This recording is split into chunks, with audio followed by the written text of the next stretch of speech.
भारत और इंग्लैंड के बीच 5 मैचों की टेस्ट सीरीज के तीसरे मुकाबले को मेजबान टीम ने 22 रनों से जीत लिया है। इसके साथ ही इस सीरीज में इंग्लैंड ने 2-1 से बढ़त बना ली है।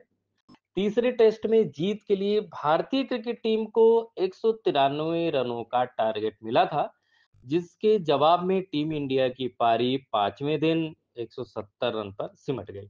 इंग्लैंड की टीम के गेंदबाज भारत की दूसरी पारी में पूरी तरह हावी रहे। भारतीय टीम चौथे दिन ही लक्ष्य का पीछा करते हुए अपने 4 अहम विकेट गंवा चुकी थी। पांचवें दिन रविंद्र जडेजा को छोड़कर कोई भी बल्लेबाज अंग्रेज गेंदबाजों के सामने रन नहीं बना सका। जडेजा ने मुख्य बल्लेबाजों के जल्द आउट हो जाने के बाद भी निचले क्रम के बल्लेबाजों के साथ अहम साझेदारी करके मैच को जीत के करीब ले जाने की भरसक कोशिश की।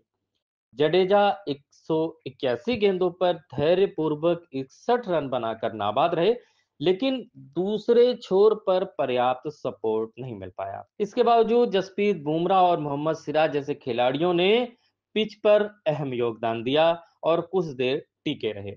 हालांकि मोहम्मद सिराज अंत में शोएब बशीर की गेंद पर बेहद दुर्भाग्यपूर्ण तरीके से बोल्ड हो गए और भारत की पारी का अंत 170 रन पर हो गया। अब यहाँ बता रहे हैं हम इस वीडियो में कि आखिर भारत की हार के क्या अहम कारण रहे। पहला अहम कारण शुरुआती बैट्समैन का फेल होना। भारतीय सलामी बल्लेबाज यशस्वी जायसवाल अब तक सीरीज की 4 पारियों में 220 रन बना चुके थे, जिनमें एक शतक और एक हाफ सेंचुरी भी शामिल रही। अब बारी थी लॉर्ड्स टेस्ट की, जहां पिच अच्छे-अच्छे बल्लेबाजों की परीक्षा लेने के लिए जानी जाती है। इस परीक्षा में जायसवाल सच बताएं तो फेल रहे, क्योंकि लॉर्ड्स टेस्ट की दोनों पारियों में वो सिर्फ 13 रन ही बना पाए। उनके न चलने से अन्य भारतीय बल्लेबाजों पर दबाव आ गया। दूसरी सबसे बड़ी खामी रही भारतीय टीम की नाइट वॉचमैन का जल्द आउट हो जाना। चौथे दिन की बात करें तो इंग्लैंड की दूसरी पारी 192 रनों पर समाप्त हो गई थी। लॉर्ड्स की पिच बल्लेबाजी के लिए कठिन हो चुकी थी।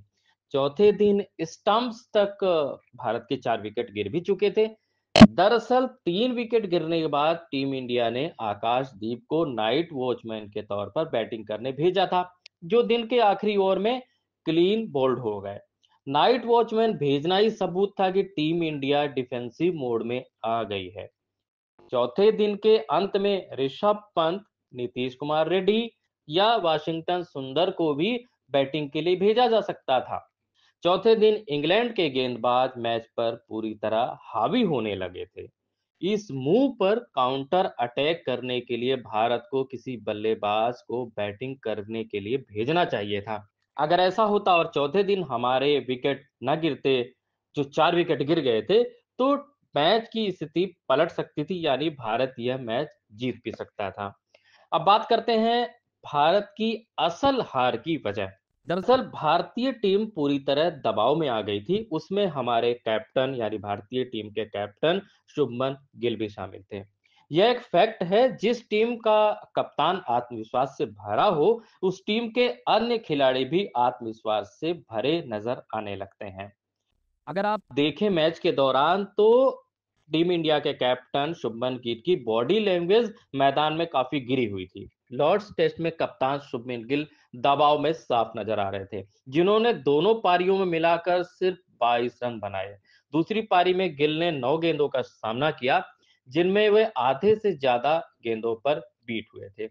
जाहिर है इसके बाद टीम इंडिया की मुश्किलें बढ़ने लगी थी। केएल राहुल से बहुत उम्मीद थी, लेकिन वो भी कुछ ज्यादा खास नहीं कर पाए। उम्मीद ऋषभ पंत से भी थी, लेकिन वो भी उम्मीदों पर खरे नहीं उतरे। अब सारी उम्मीद आ गई थी रविंद्र जडेजा पर। हालांकि रविंद्र जडेजा का साथ देने के लिए कोई पुछल्ला बल्लेबाज सामने नहीं आया। यही वजह थी कि टीम इंडिया यह मैच हार गई।